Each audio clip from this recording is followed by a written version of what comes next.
여러분께서는 저를 이렇게 바라보실 때 제가 인생의 기복이 하나도 없이 늘 승리하며 탄탄대로를 이렇게 걸은 것으로 생각하지만 사실 저는 종종 완전한 절망에 빠져 앞을 분간하지 못할 때가 굉장히 많았습니다.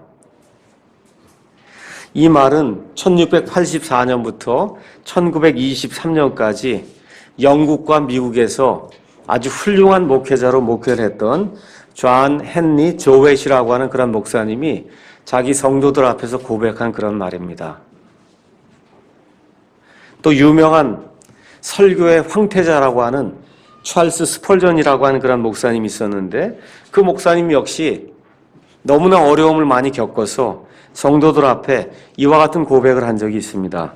저는 너무나 두려운 영의 침체를 겪어서 여러분 중에서 어느 누구도 정말 제가 겪었던 것 같은 이와 같은 영의 침체를 겪지 않기를 제가 간절히 소원합니다. 이 두 분의 말씀을 제가 이렇게 이야기를 드리면서 저 역시 오늘 여러분 앞에 이와 동일한 그러한 고백을 하지 않을 수가 없습니다. 지난 한 7, 8개월 동안 제 장인어른이 이 한국에 방문 오셨다가 이렇게 뇌졸중으로 이제 어려움을 당하시고 또 제 어머니가 암으로 또 이렇게 어려움을 겪으시고 이러한 일들이 이제 집안에 있다 보니까 어려운 것이 사실입니다. 요 근래에는 또 제가 잘 알고 지내던 동료 교수님이 계셨는데 나이가 얼마 되지 않아요. 59분이 되질 않으셨는데 이번 학기가 시작이 되면서 갑자기 학교를 못 나오시더라고요. 그래서 알고 봤더니 암이라는 거예요. 그런데 이제 한 주, 두 주 있으면 돌아가시게 됐다라는 그런 소식을 접했습니다. 이게 도저히 믿기질 않는 거예요. 야, 이게 이렇게 건강하고 늘 테니스를 치고 스트레스 받지 않고 성격도 저처럼 이렇게 다혈질의 그런 성격도 아니고 이렇게 성격이 이렇게 온유하고 침착하고 그런 분인데 암 검사도 늘 받고 그랬는데 어떻게 암이 전혀 발견이 되지 않았다가 이렇게 악성으로 암이 이렇게 진행이 되면서 이제 이번 달 말쯤이면 부고가 나올 거다. 이런 이야기를 뭐 찾아가 볼 수도 없는 그런 상태고 그런 이야기들을 이렇게 들을 때 굉장히 낙담이 됩니다. 또 얼마 전에는 제가 잘 알고 계시던 분이 전화를 하셨습니다. 그분도 나이가 얼마 안 돼요. 58 이렇게 뿐이 안 됐는데 우리 남자들이 57, 58 되면 대부분 다 직장에서 은퇴를 합니다. 그래서 전화가 왔길래 아니 그럼 은퇴연금이라도 좀 받으십니까? 그렇게 얘기를 했더니 국민연금 받는 것은 61세부터 이제 받기 때문에 지금은 아무것도 받지 못합니다. 그렇게 이야기를 하더라고요. 그 얘기를 가만히 들을 때 제 마음이 너무나 아팠어요. 생각해 보세요. 한 사람의 가장으로서 집을 인도하고 그래서 월급을 받아오다가 앞으로 몇 년 동안은 돈이 하나도 없다고 생각되면 그 사람이 느끼는 그 허탈감과 그 절망감이 얼마나 클까. 이런 생각, 여러 가지 이런 것들이 이렇게 겹치다 보니까 굉장히 어려움이 많이 있습니다. 제가 말씀드렸듯이 우리가 올해 400주년 기념판 성경을 냈어요. 우리 생각으로는 우리가 하나님의 일을 하고 정말 하나님이 기뻐하는 그런 일을 하니까 막 성경이 날개도 듯 팔리고 정말 이 진리를 탐구하는 사람들이나 곳곳에서 일어나서 이 하나님의 말씀을 들고 우리가 어찌해야 할까 하고 회개하고 통회하는 그런 일들이 일어나면 얼마나 좋겠어요.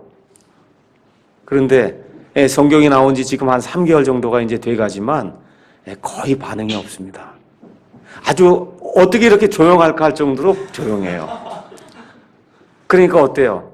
이런 일들을 해놓고 또 이걸 위해서 여러 형제들이 기도하고 또 재정으로 돕고 또 육체적인 노력을 통해서 이 모든 것을 교정하고 이게 책을 다 내놓고 이렇게 돼 있는 그런 상태에서 이렇게 되면 사람이 낙담할 수밖에 없어요. 우리 교회가 지금 예배당이 이제 가득 차서 이사를 가려고 하는 이와 같은 그 순간에 지금 와 있습니다. 아마 대부분의 이 세상 목사님들 같으면 너무 좋은 일이 생겼구나. 이제야 내가 드디어 이 목회에 이제 성공을 해서 교회가 이제 점점 커지고 사람들이 점점 많아지고 드디어 이제 목회 사역에 내가 이제 성공을 하는구나 이렇게 생각하고 많은 목사님들이 기뻐할지 모릅니다. 근데 제 입장에서는 오히려 그렇지 못하고 이 많은 짐을 도대체 어떻게 지고 가야 될 것인가? 과연 교회를 옮겨야 될 것인가? 아니면 이 자리에 남아서 1, 2부 예배를 드려야 될 것인가? 뭐 등등 여러 가지 것들이 제 주변에서 저를 이렇게 공격해 들어오기 때문에 제가 상당히 많은 그러한 어려움을 느끼고 있습니다.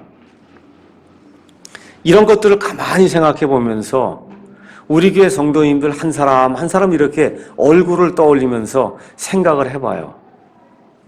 야, 저 형제 저 자매는 직장 문제 때문에 저렇게 고통을 겪을 텐데 정말 이렇게 심장이 끊어지는 듯한 그와 같은 고통을 겪을 텐데 재정의 문제로 저 형제와 저 자매는 저렇게 어려움을 겪을 텐데 어떻게 살고 있을까?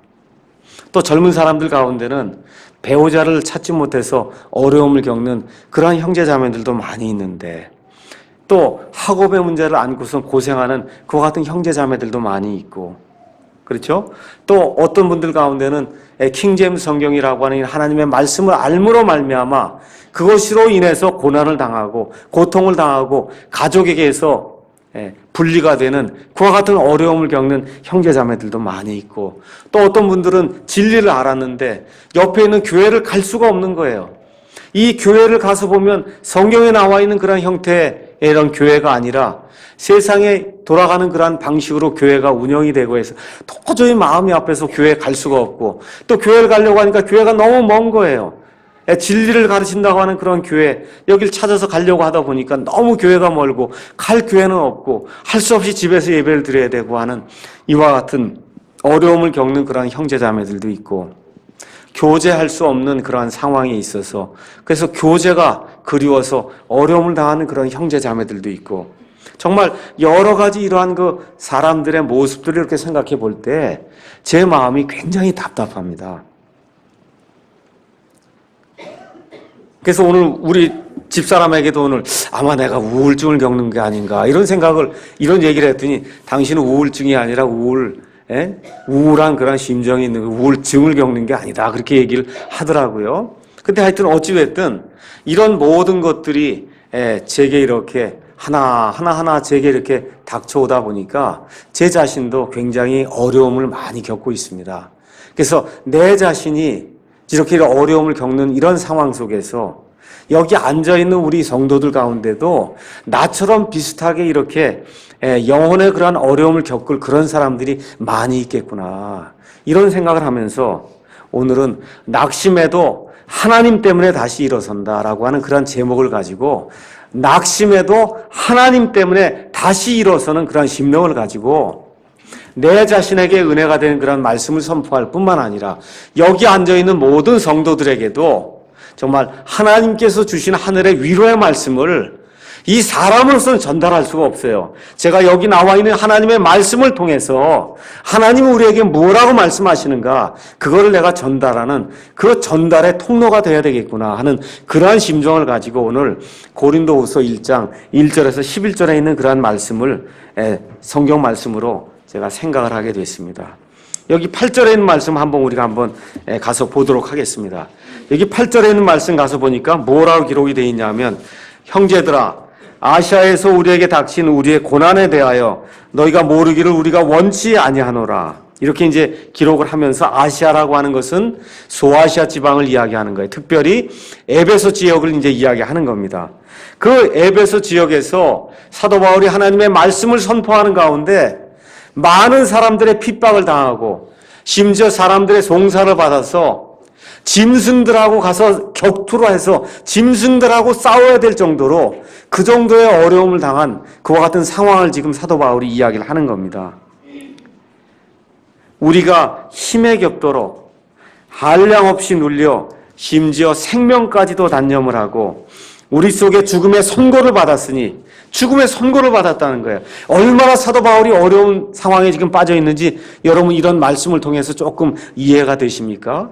저와 여러분이 죽을 가운데 있듯이 지금 여기 사도 바울이 우리 가운데 우리가 죽음의 선고를 받아서 살아나리라고 하는 그와 같은 희망이 없는 가운데 지금 내가 너에게 위로의 편지를 쓴다는 겁니다.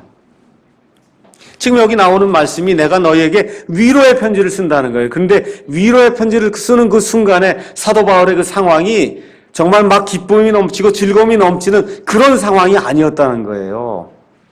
짐승하고 스타디움에 가서 싸우고 많은 사람들의 핍박을 받아서 주야로 도망을 다니는 이와 같은 가운데 하나님의 말씀을 전달하고 정말 하나님이 원하시는 그러한 삶을 사는 이와 같은 그 어려움 가운데서 내가 너희에게 위로의 말씀, 안위의 말씀을 전한다. 지금 사도 바울이 지금 우리에게 그렇게 이야기를 해주고 있는 겁니다. 과연 이런 일이 어떻게 가능한가? 오늘은 위얼스미 목사님의 그 강해의 말씀을 이렇게 참조해서 그래서 제가 느끼는 것과 또 여러 다른 분들이 말씀해 놓은 그런 것들을 참조를 해서 그래서 낙심해도 하나님 때문에 다시 일어난다라고 하는 그런 제목을 가지고 하나님의 말씀을 잠시 강해하도록 그렇게 하겠습니다. 그래서 이 말씀을 읽고 오늘 제가 강해를 드릴 때 이 강해를 듣고 난 이후에 여기 1절부터 11절에 있는 말씀이 이런 말씀이구나 하고 여러분이 예전보다 조금만 더 잘 이해하면 저는 목사로서의 사명을 다 감당한 겁니다. 그래서 제가 느끼고 제가 배우고 제가 알게 된 것을 이 말씀을 통해서 여러분에게 잠시 말씀을 드리도록 하겠습니다. 먼저 잠시 배경 설명을 드리도록 하겠습니다. 자, 여러분께서 사도행전을 가서 보시면 사도 바울이 1차, 2차, 3차 선교여행을 떠난다는 그런 사실을 잘 알 수가 있습니다. 사도 바울이 2차 선교여행을 갔다가 어디로 갔냐면 고린도라고 하는 그러한 도시로 갔어요.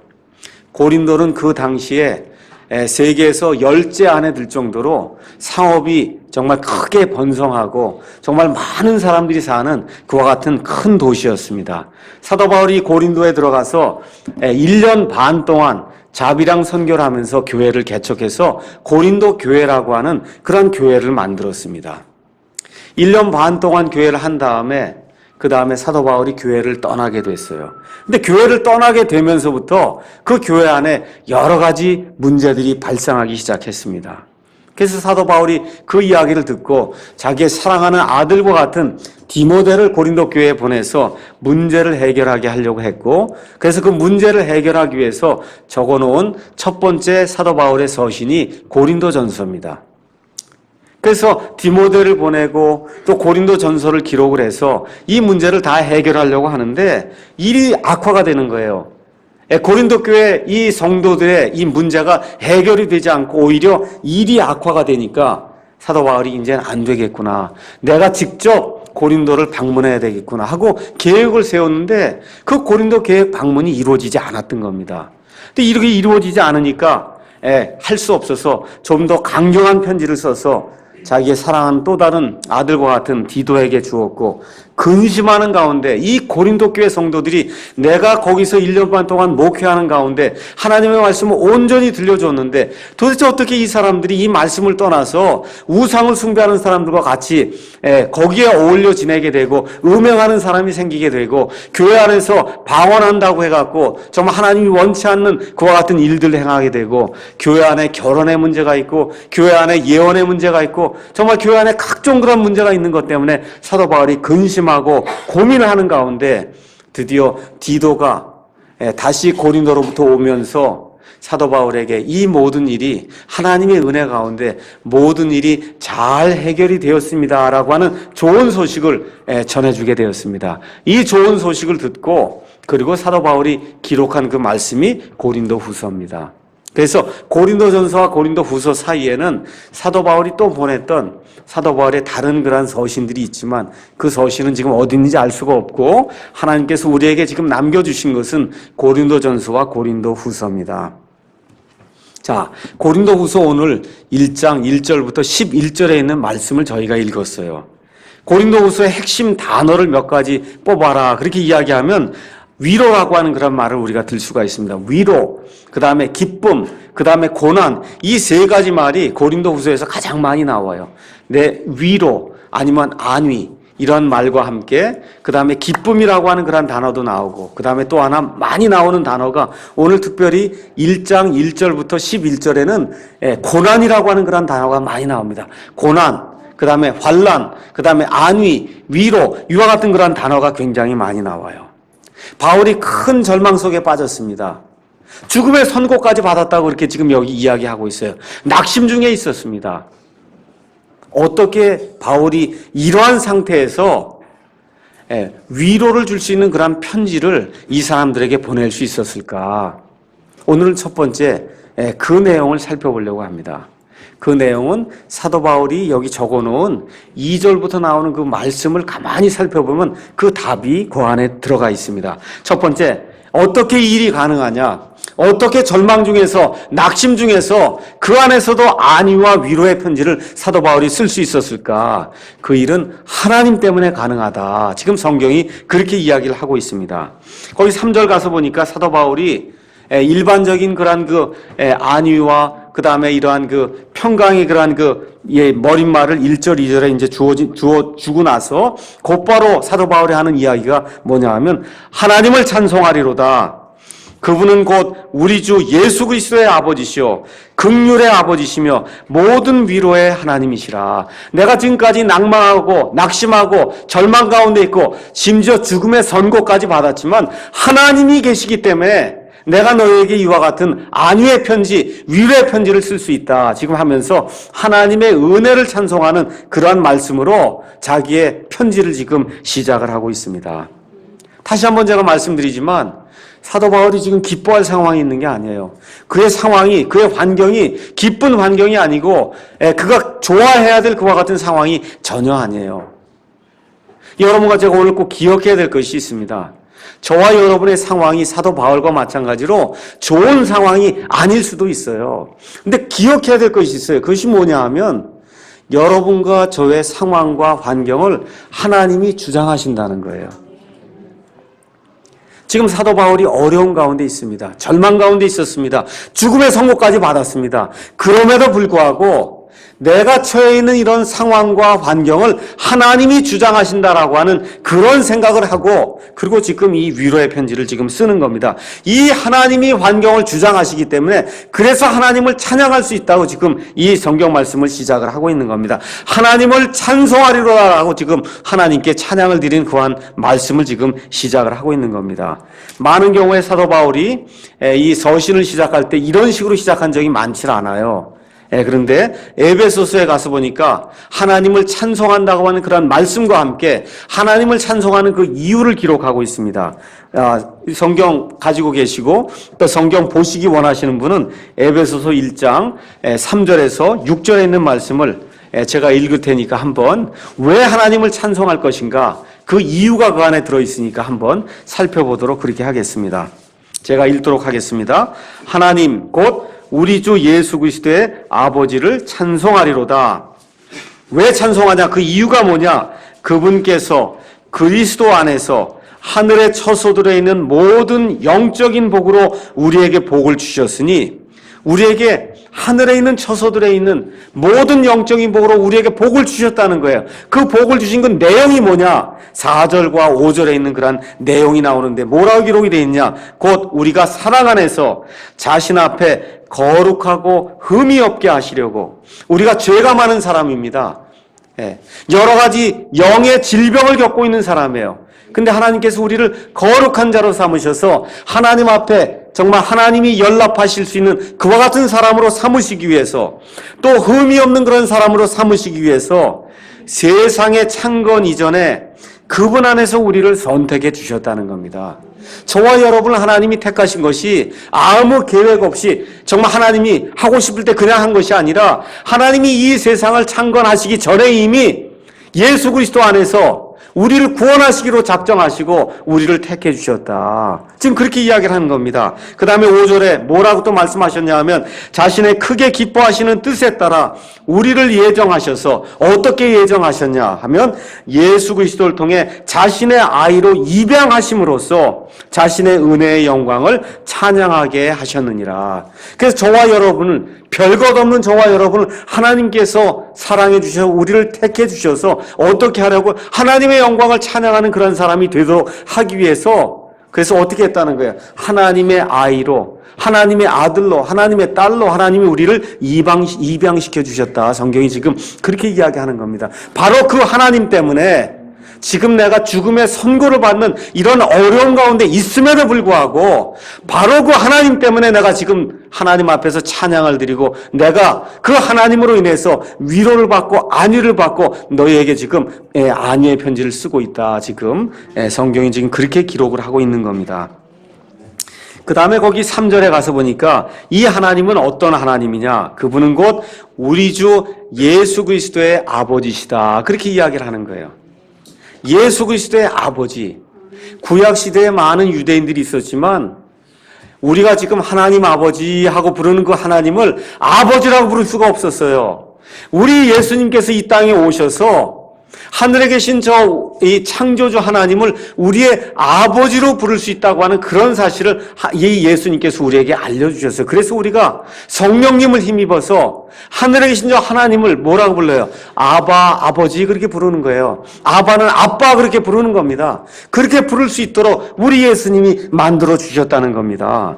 그래서 우리 예수님이 이 땅에 계시는 동안 하늘에 계신 그 하늘 아버지께서 자기의 그 아들, 유일한 그 독생자 예수님을 돌보셨듯이 저와 여러분이 하나님의 아들, 딸이 돼서 이 땅에 살아가는 동안 하나님께서 예수님이 이 땅에 있는 동안 예수님을 돌보신 것처럼 저와 여러분을 돌봐주시기 때문에 그 아버지를 우리가 찬송한다. 성경이 지금 그렇게 이야기를 하는 겁니다.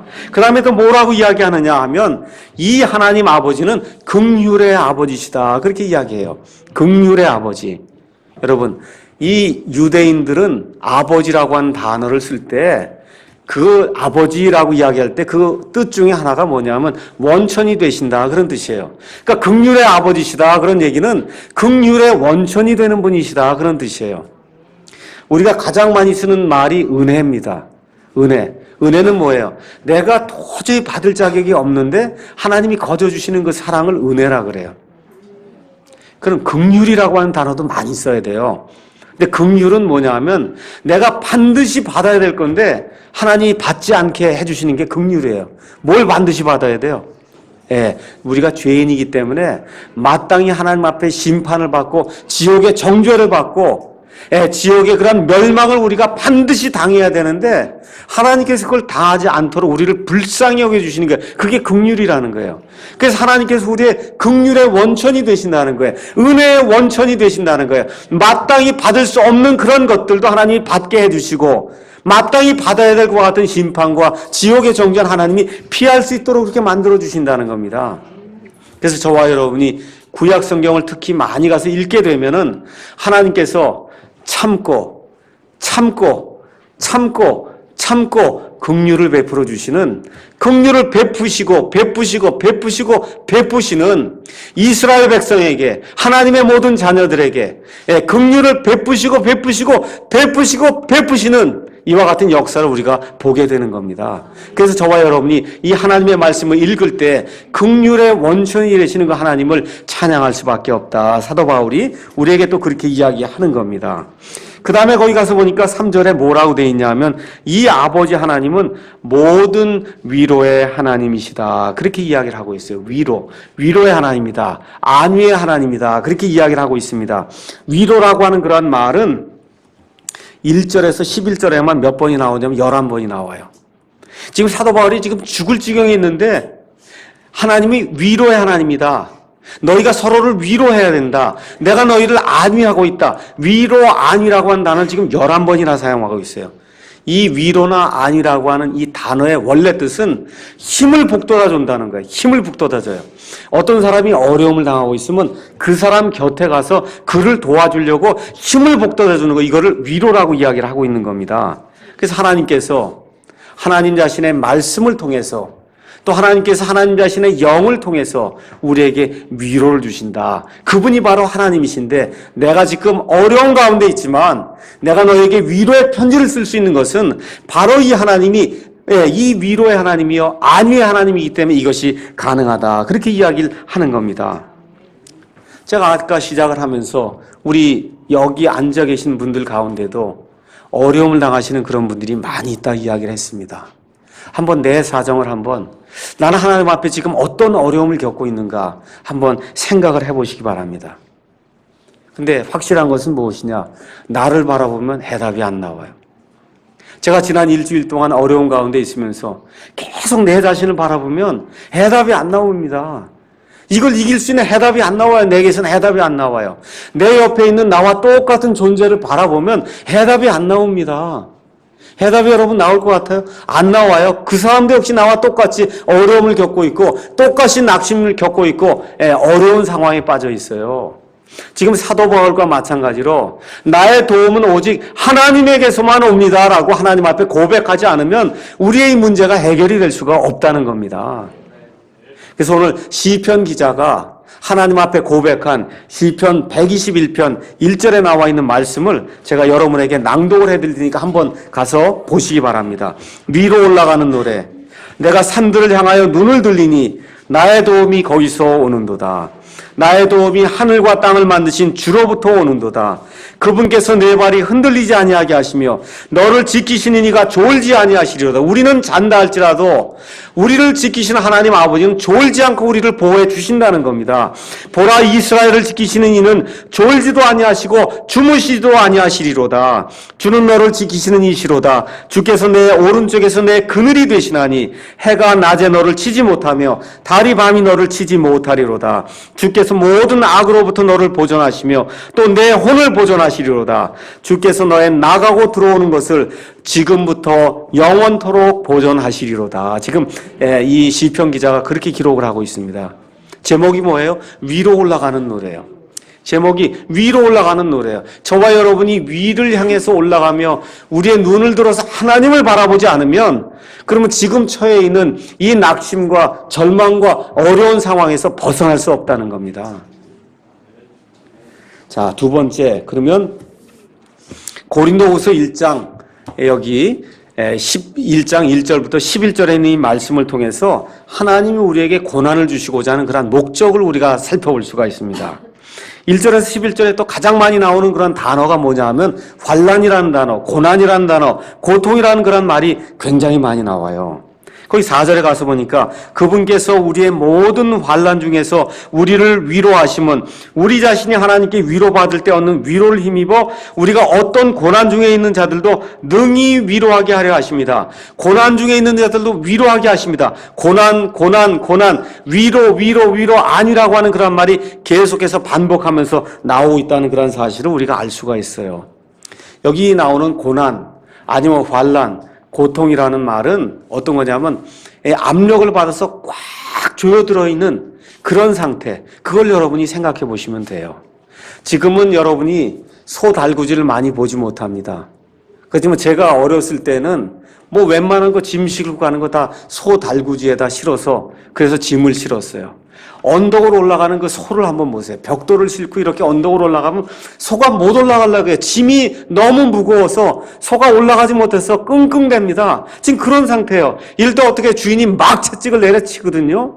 지금 사도 바울이 당하고 있는 이런 상태가 저와 여러분이 당하고 있는 환난과 고난이 바로 이런 상태래요. 어려운 그러한 그 짐을 지고 정말 애를 쓰고 꽉 눌려갖고 조여있는 이런 상태. 이런 상태가 지금 고통이다, 고난이다, 환난이다 지금 그렇게 이야기를 하고 있는 거예요.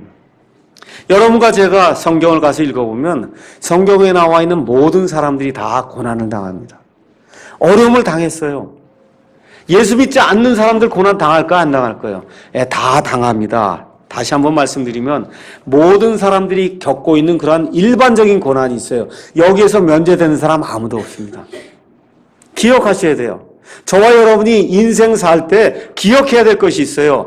예수님을 믿어도 일반 모든 사람이 당하는 그런 시험과 고난에서 면제받는 사람 아무도 없습니다. 다만 여기 사도 바울과 같이 특별한 경우에 하나님으로 인해서 고난을 당하는 그런 경우는 특별한 경우로 예외가 될 수가 있어요. 그리스도인으로 겪는 그와 같은 고난은 예외가 될 수가 있지만 어찌됐든 그런 고난이든 아니면 일반적으로는 그런 고난이든 이 고난이 너무 심하게 될 때는 사람이 낙심하고 절망할 수밖에 없는 겁니다. 자, 그러면 고난을 당할 때 우리가 가질 수 있는 태도는 몇 가지가 있냐? 3가지뿐이 없어요. 첫 번째 뭐냐? 자포자기하는 거예요. 그건 뭐냐면 이건 운명이구나. 이렇게 생각하면 자포자기하는 거예요. 내가 할 수 없는 겁니다. 운명이구나. 그렇게 받아들이면 내가 할 수 없는 거예요.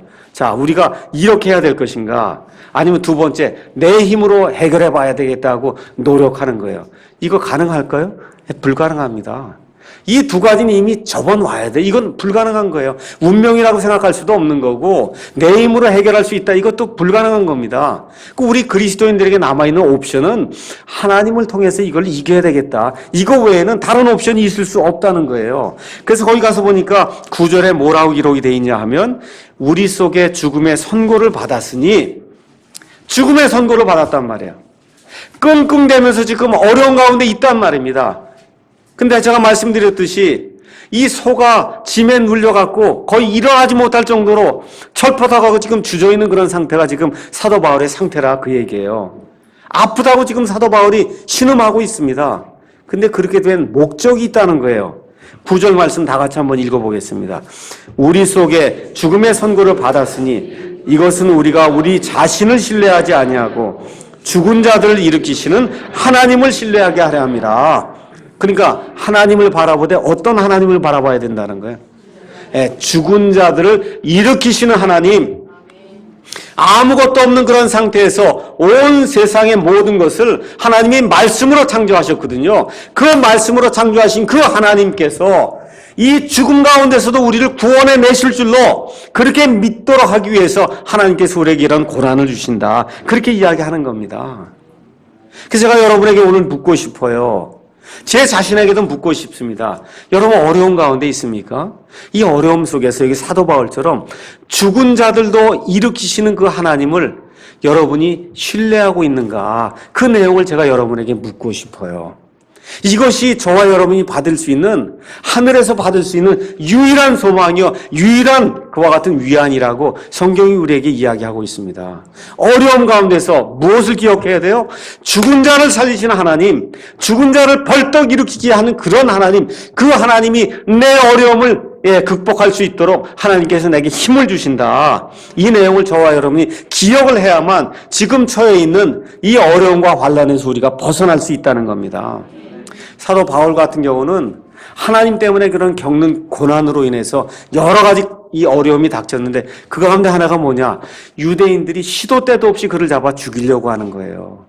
밤에도 숨어 있다가 낮에도 숨어 있다가 어떻게 하든지 이 예수 그리스도를 선포하는 것을 막기 위해서 그래서 유대인들이 잡아 죽이려고 그를 쫓아다니는 그와 같은 어려움을 당했습니다.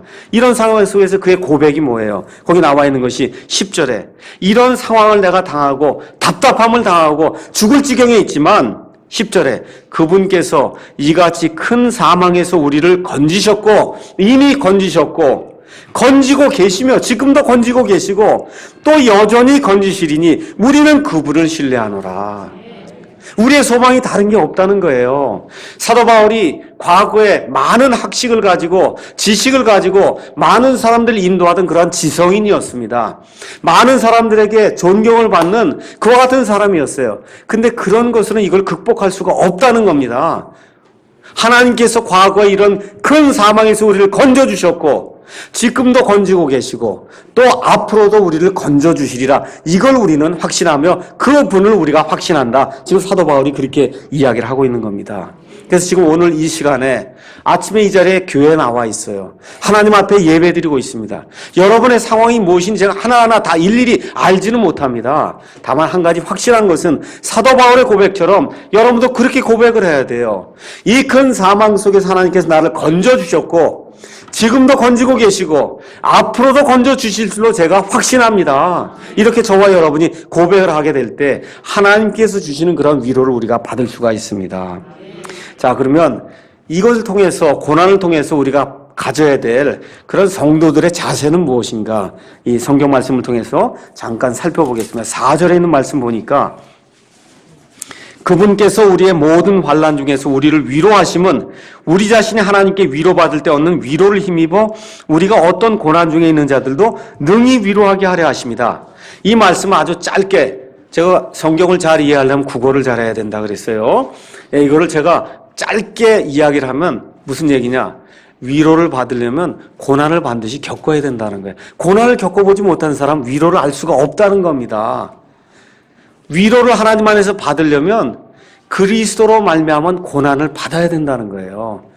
그리스도로 말미암은 고난을 받게 될 때 하나님이 위로를 해주시면은 그 위로를 가지고 같은 고난을 당한 사람을 위로할 수 있다는 겁니다. 텍사스 제1침례교회에 추루엔 목사님이라고 하는 분이 계셨는데 아주 훌륭한 그런 목사님이에요. 그 추루엔 목사님이 이야기했던 그 실화 이야기를 제가 잠깐 말씀을 드리겠습니다. 이 목사님이 어느 날 장례식을 치러달라고 하는 그런 부탁을 받았어요. 믿지 않는 부부가 있었는데 그 믿지 않는 부부의 조그만 딸이 죽게 되었습니다. 목사님, 제가 교회는 다니지 않지만 이 아이를 위해서 좀 장례식을 치러주시기 바랍니다. 그래서 목사님이 가서 장례식을 치러주고 위로의 말씀을 전해줬어요. 근데 얼마 시간이 지나지 않아서 이 두 부부가 하나님 앞에 나와서 제가 하나님 안에서만 소망을 가질 수 있다는 그런 사실을 깨닫고 그리고 예수님을 믿기로 작정을 했습니다. 그래서 그 교회 교인이 됐습니다. 근데 몇 달 지나지 않아서 그 교회 교인들 중에 또 젊은 여인이 있었는데 그 젊은 여인의 아이가 죽게 됐습니다. 그래서 목사님을 불렀어요. 그래서 목사님이 가서 그 젊은 여인에게 위로의 말씀을 전해주려고 하는데 아무리 위로의 말씀을 전해줘도 이 젊은 여인이 그 위로의 말씀을 그걸 받질 않는 거예요. 야, 이거 참 어렵구나. 자, 이런 가운데 이제 장례식 날짜가 돼서 그래서 장례식을 치르러 이제 갔습니다. 그래서 장례식을 치를 때 어떤 일이 발생했냐 하면 처음에 그 아이를 잃었던 그 부인이 있죠? 그 부인이 갑자기 앞으로 딱 나오더니 이 어려움을 당하고 지금 아이를 잃어버린 이 둘째 그 부인에게 가서 자매님, 참으로 어려운 그런 상황을 당하셨죠. 저도 몇 개월 전에 제 아이를 잃어서 굉장히 어려웠는데 그 아이를 하나님께로 보내고 나서 그 이후에 예수님을 영접한 이후에 예수님을 통해서 하나님의 은혜를 입게 되고 하나님의 자녀가 됐습니다. 저도 그 고통을 통과했습니다. 하나님께서 자매님을 위로해 주실 줄로 믿습니다. 이렇게 그 위로의 말씀을 드렸다는 거예요. 그때 목사님이 나중에 회고하면서 하는 그 이야기가 뭐냐. 내가 아무리 이야기를 해도 이 둘째 여인이 내 이 위로의 말씀이 위로가 되지 않았지만 같은 것을 경험했던 그 여인이 가서 나도 그거를 경험했는데 하나님이 그 아이를 데리고 가셔서 하나님의 그 천국에 있다는 그런 사실로 인해서 내가 위로를 받았다고 하는 그런 말로다 그 여인을 위로하게 될 때 그 여인에게 그 위로의 말씀이 정말 큰 위로의 말씀으로 전달이 되었다는 겁니다. 저와 여러분이 왜 교회를 해요? 이 교회를 하면 이 안에 여러 종류의 사람들이 나와서 여러 종류의 어려움을 겪고 어떤 사람은 직장의 문제로, 가정의 문제로, 배우자의 문제로, 재정의 문제로, 킹제임스 성경의 문제로, 또 교제의 문제로, 교회가 없어서 답답했던 그런 문제로 여러 사람이 여러 종류의 그런 고난으로 인해서 어려움을 겪습니다. 근데 누굴 통해서 위로를 받아요? 하나님을 통해서 위로를 받으면 저와 여러분이 같은 종류의 그런 고난을 당할 때 그 옆에 있는 분들이 위로의 말씀을 전해줄 수 있다는 거예요. 저와 여러분이 이 위로를 전달해 줄 수 있는 고난을 통해서 위로를 전달해 줄 수 있는 그와 같은 위로의 통로가 되어야 된다. 성경이 지금 우리에게 그렇게 이야기해 주시는 겁니다. 그래서 우리 예수님도 우리의 연약함의 감정을 몸소 느끼지 못하는 그런 분이 아니라는 겁니다. 저와 여러분이 어려움 겪을 때 우리 예수님도 그런 어려움을 겪으셨다는 거예요. 우리의 연약함의 그 감정을 가지고 이렇게 손을 대지 못하는 그런 분이 아니라는 겁니다. 그래서 거기 가서 보니까 히브리서 2장 17절 18절에 예수님도 친히 고난을 당하사 우리를 구조하실 수 있다. 성경이 그렇게 이야기하고 있습니다. 그래서 우리 예수님이 고난을 당하신 거예요. 이 땅에 오셔서 저와 여러분에게 위로의 말씀을 전해줄 수 있는 위로의 통로가 되시기 위해서 우리 예수님이 친히 저와 여러분을 위해서 고난을 겪으셨다. 성경이 그렇게 기록을 하고 있는 겁니다.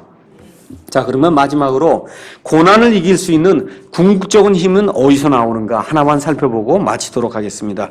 6절에 가서 보니까 우리가 고난을 당해도 그것은 너희의 안위와 구원을 위한 것이요 혹은 우리가 위로를 받아도 그것은 너희의 안위와 구원을 위한 것이니 끝에 가서 보니까 이 구원은 우리도 당하고 있는 동일한 고난을 견디게 하는데 효력이 있느니라. 그렇게 이야기합니다. 저와 여러분 고난 당하잖아요.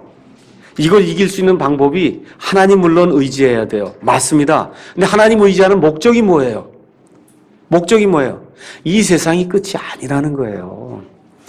저와 여러분이 이 세상이 끝이 아니고 우리에게 이 고통이 끝난 이후에 우리에게 영원한 하늘집이 있다고 하는 이 구원이 있기 때문에 우리가 이 고난을 충분히 능력 있게 이거를 감당할 수가 있다. 성경이 지금 그렇게 이야기를 하는 겁니다. 지금 이 시간에 제게 가장 큰 소망이 뭔지 아세요? 휴거의 소망이에요. 정말입니다. 이거 죽지 않고 휴거 받으면 얼마나 좋을까? 그런 소망이 있기 때문에 우리가 지금 답답한 일을 당하고 어려운 일을 당하고 절망 중에 있어도 우리가 휴거의 소망을 가지고 있어요. 휴거 받지 못하고 혹시 죽는다 해도 부활의 소망을 가지고 있습니다. 이 땅이 끝이 아니라고 하는 그런 소망을 가지고 있어요. 이것이 바로 예수 믿는 사람들만이 가질 수 있는 구원의 소망입니다. 그래서 이 구원의 소망이 있기 때문에 이 구원이 우리도 당하고 있는 이 동일한 고난을 견디게 하는데 효력이 있다. 지금 성경이 그렇게 이야기를 하고 있는 겁니다. 그래서 이 사도 바울의 어려움을 듣고 그리고 옆에 있는 많은 사람들이 같이 기도를 했어요. 저희가 금요일 날마다 모여서 기도를 합니다. 그래서 다음 주부터는 이번 금요일부터는 우리 교회 그 교인들 명단을 가지고 오겠다. 제가 그렇게 이야기를 했습니다. 그래서 이 성경 말씀을 읽고 서로 간증을 다 나눈 다음에 우리가 주로 기도하는 것이 교회의 앞날과 그 다음에 킹제임스 성경과 우리의 필요한 여러 가지 것들을 기도하고 그 다음에 이번 금요일부터는 2가정이나 3가정의 사정을 제가 성도들에게 이야기해 주려고 그래요. 이 가정은 남편이 누구고 아내가 누구고 아이들이 누가 있고 어떤 문제가 있습니다. 우리 이번 주에는 이번 금요일에는 이 2가정 아니면 이 3가정의 문제를 놓고 우리가 하나님 앞에 기도합시다. 우리의 소망이 다른 데 있지 않잖아요. 기도하는 데 우리의 소망이 있거든요. 그거 외에는 다른 소망이 없어요. 이 세상에 어떤 것도 우리의 문제를 풀어줄 수가 없습니다.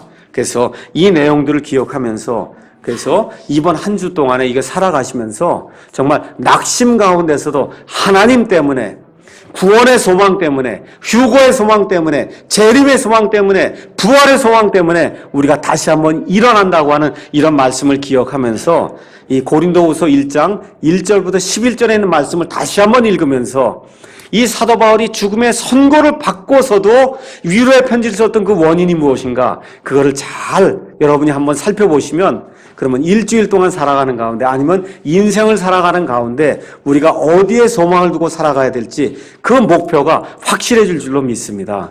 그래서 한 주 동안 하나님의 그 위로와 소망 가운데 사는 저와 여러분이 되기를 주님의 이름으로 축원합니다.